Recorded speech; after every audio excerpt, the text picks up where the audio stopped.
Okay, we're having some refreshments at the Glengary Hilton, which is a local pub. And Bob used to mine here. We're at the Glengary Opal fields. Bob? Yeah, this is the last place that I hand sunk a hole here in 1969.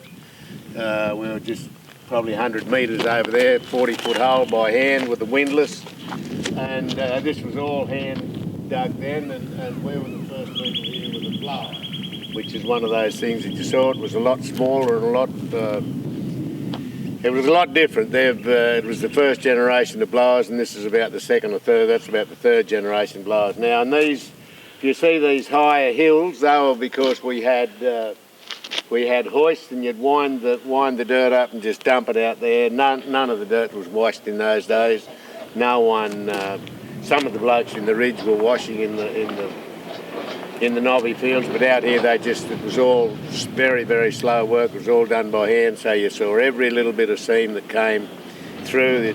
You work that far from the face. Today you're working with these diggers, you're working that far. I'd never see anything myself, but in those days when you're only working there with a jackhammer, you could see it all.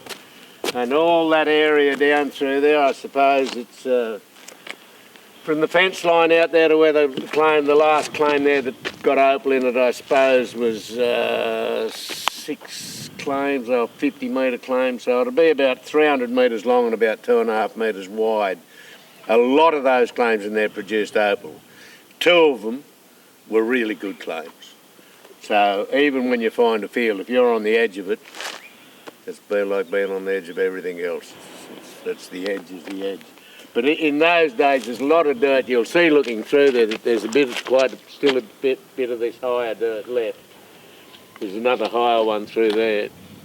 A lot of it years after, the blokes there on those 3 best claims in the middle, all the dirt was taken off them and all washed later on, and it produced probably in the vicinity of about another 20%.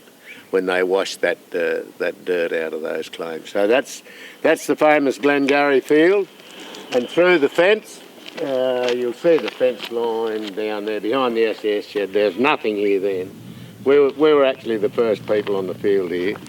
But over there on Millionaire's Gully, a bloke that we'll be having a yarn with later on, Al Hobden, his father started that Millionaire's Gully field off, and Millionaire's Gully by name and Millionaire's Gully by nature. It was a super field.